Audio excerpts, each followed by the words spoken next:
Bienvenido a nuestro estudio del libro de Daniel. Hoy te presentaremos este interesante y maravilloso libro. Nuestro objetivo es ayudarte a comprenderlo mejor y saber cómo aplicarlo hoy a tu vida, aun cuando fue escrito hace muchos años. Empecemos. Daniel es un profeta único, en el sentido de que ministra principalmente dentro del palacio de un rey extranjero. Daniel es llevado a Babilonia por el emperador Nabucodonosor a la edad de 15 años. Él es parte de la negociación de paz de Nabucodonosor en el 605 a.C. con el recién instalado rey de Judá, Sedequías. Daniel 1, del 1 al 4 dice: En el tercer año del reinado de Joacim, rey de Judá, Nabucodonosor, rey de Babilonia, fue a Jerusalén y la sitió. El Señor entregó en su mano Joacim, rey de Judá, y parte de los utensilios de la casa de Dios. Los trajo a la tierra de Sinar, a la casa de su Dios, y colocó los utensilios en el tesoro de su Dios. El rey dijo a Aspenaz, jefe de sus funcionarios, que trajera de los hijos de Israel, del linaje real y de los nobles, a jóvenes en quienes no hubiera ningún defecto, bien parecidos, instruidos en toda sabiduría, dotados de conocimiento, poseedores del saber y capaces para servir en el palacio del rey, y que les enseñara la escritura y la lengua de los caldeos. De este pasaje vemos que el rey quiere que Daniel y sus tres amigos sean instruidos en el conocimiento y las tradiciones de Babilonia para que les sirvan en su palacio. Él desea que Daniel y sus amigos ayuden en las relaciones oficiales con su pueblo. Esto es similar al papel de un embajador en la actualidad. El libro de Daniel se divide en dos secciones. La primera parte, capítulos 1 al 6, contiene una narración histórica. La segunda parte, capítulos 7 al 12, contiene las visiones apocalípticas que Daniel recibió de Dios. Al igual que Ezequiel y el libro de Apocalipsis, Daniel se comunica a través de visiones sobre el futuro altamente simbólicas. Esto hace que la segunda parte de Daniel, junto con Ezequiel y Apocalipsis, sean libros importantes sobre el estudio de los últimos días o lo que se llama escatología. Los primeros 6 capítulos del libro de Daniel son un poco más fáciles de entender que los capítulos posteriores. Esta primera sección simplemente cuenta la historia de Daniel y sus 3 amigos mientras se esfuerzan por servir a Dios fielmente en el contexto pagano de Babilonia. Podemos aprender muchas lecciones de vida espiritual de estos capítulos. Todo cristiano está, por la misma naturaleza al ser ciudadano del reino de Dios, llamado a vivir diferente al mundo. Esto hace que la historia de Daniel sea bastante reconocible para todos nosotros. Ahora, la mayoría de los personajes de la Biblia se presentan con rasgos de carácter tanto positivos como negativos. Aprendemos lecciones de vida de ambos. Se nos anima a imitar lo positivo y se nos advierte que no repitamos lo negativo. Podemos ver esto en el caso de Moisés y David, cada uno de los cuales nos da ejemplos de rectitud y cautela en sus deseos egoístas. Esto no es así en el caso de Daniel. No vemos ningún cambio en su carácter que esté documentado en la Biblia. Daniel recibe la presentación más pura de cualquier persona en las Escrituras, además del mismo Jesús.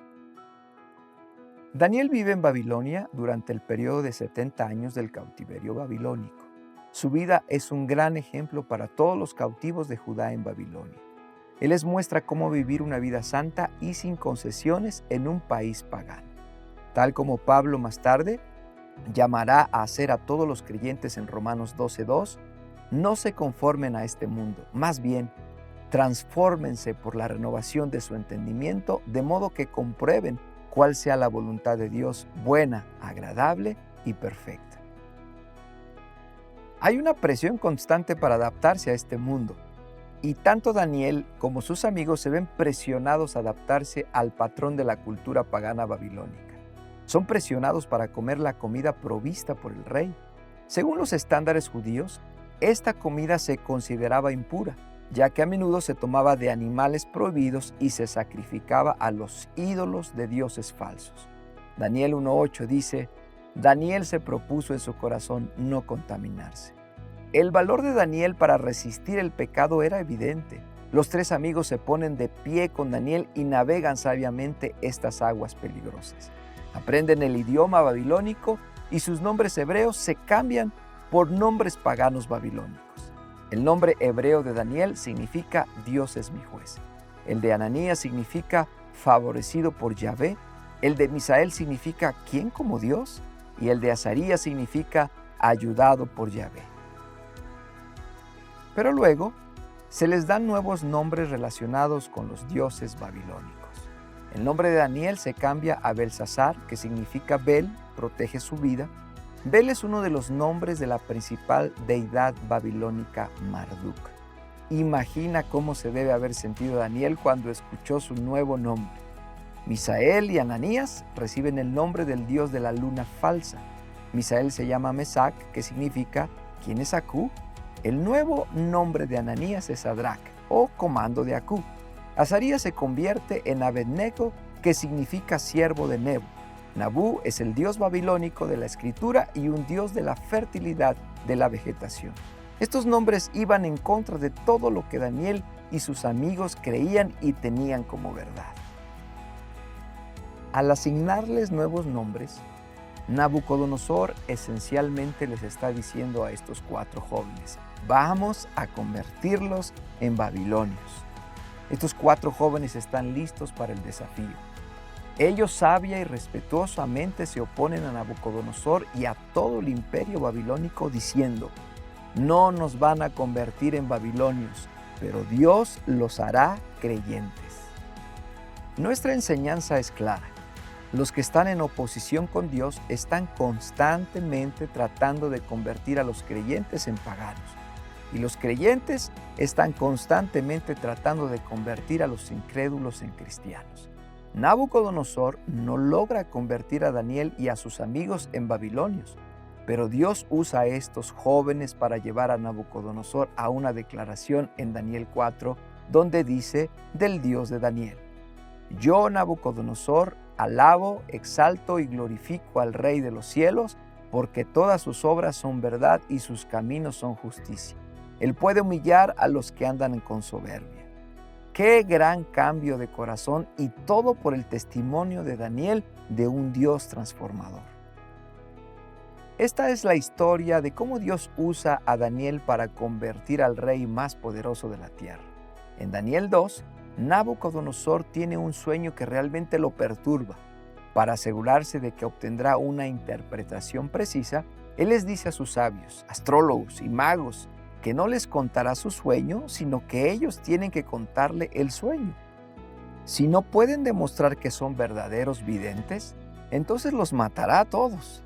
Daniel 2:5 dice: de mi parte el asunto está decidido. Si no me dan a conocer el sueño y su interpretación, serán descuartizados y sus casas serán convertidas en ruinas. Este es un gran problema.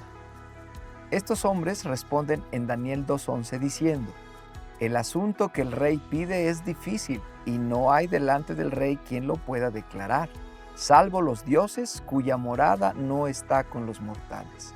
El rey se enfurece y en Daniel 2:12 ordena matar a todos sus sabios. Esto incluye a Daniel y sus 3 amigos, quienes en este momento no saben nada sobre el sueño o las peticiones del rey. Cuando Daniel descubre el motivo de la ira del rey, se encuentra con el rey y le pide tiempo. El rey se lo concede. Tan pronto como Daniel llega a casa, él y sus 3 amigos oran y buscan fervientemente a Dios por el sueño y su interpretación. Daniel 2:19 dice: entonces el misterio le fue revelado a Daniel en una visión de noche. En Daniel 2:26, Nabucodonosor pregunta: ¿podrás tú darme a conocer el sueño que tuve y su interpretación? Daniel responde: el misterio sobre el cual el rey pregunta, ni los sabios, ni los encantadores, ni los magos, ni los adivinos lo pueden declarar al rey. Pero hay un Dios en los cielos, quien revela los misterios. Él ha hecho saber al rey Nabucodonosor lo que ha de acontecer en los postreros días. Daniel da crédito a Dios por la revelación del sueño y su interpretación. Después de escuchar el sueño secreto y su interpretación, Nabucodonosor cae de cara y confiesa la grandeza del Dios de Daniel. A partir de ese día, el rey siempre se refiere a Daniel como el hombre en quien está el espíritu de los dioses santos. Si creemos que el espíritu del Dios Santo vive en nosotros, ¿qué significa eso para ti y para mí? ¿Tenemos la capacidad de creer en lo sobrenatural y lo milagroso?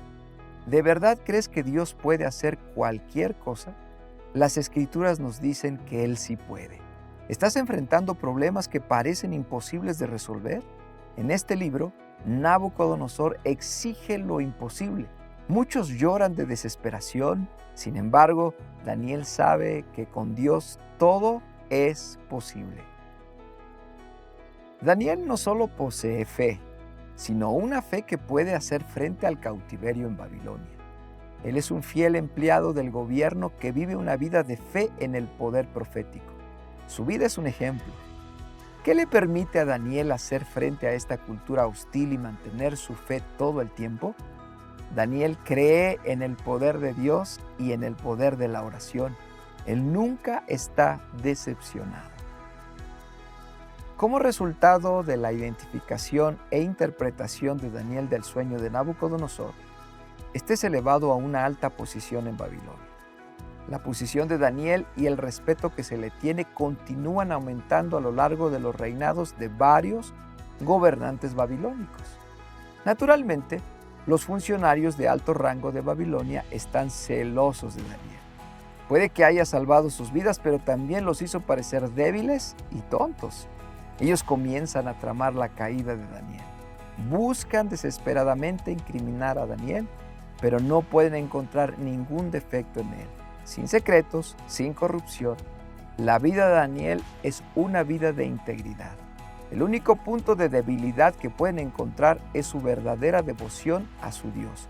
Por lo tanto, idean un plan para atrapar a Daniel, aprobando una ley que ilegalice su devoción religiosa. La ley establece que aquellos que oren a cualquier otro Dios que no sea el mismo rey serán puestos en el foso de los leones. Esto no hace que Daniel pare de orar. Sin embargo, en Daniel 6:10 dice: cuando Daniel supo que el documento estaba firmado, entró en su casa y con las ventanas de su cámara abiertas hacia Jerusalén, se hincaba de rodillas 3 veces al día y oraba y daba gracias a su Dios como lo solía hacer antes. Los enemigos de Daniel están lo suficientemente seguros de que Daniel no romperá su devoción a Dios, y tienen razón. Daniel es atrapado orando, lo arrestan y lo arrojan al foso de los leones. Dios nuevamente salva y rescata a Daniel. Daniel está intacto. Los 5 milagros registrados en el libro de Daniel nos muestran que Dios hace cosas sobrenaturales. Dios usa estos milagros para traer gloria a sí mismo ante los ojos de los gobernantes babilónicos y sus séquitos. Estos 5 milagros son: primero, la identificación e interpretación del sueño de Nabucodonosor en el capítulo 2. Segundo, el rescate de los amigos de Daniel del horno de fuego en el capítulo 3. Tercero, el sueño profético de la locura y restauración de Nabucodonosor en el capítulo 4. Cuarto, la aparición de la escritura divina en la pared y la interpretación profética de Daniel en el capítulo 5. Quinto, el rescate de Daniel del foso de los leones en el capítulo 6. Nabucodonosor, Belsasar y Darío, poderosos reyes que alguna vez lo despreciaron y dudaron, todos terminan glorificando a Dios. Esta es la razón por la que Dios coloca a Daniel en Babilonia. Daniel cree en el poder de Dios, en el poder de la oración y en la provisión de Dios en los asuntos humanos. Dios sin duda usa la vida de Daniel para glorificarlo en una nación pagana.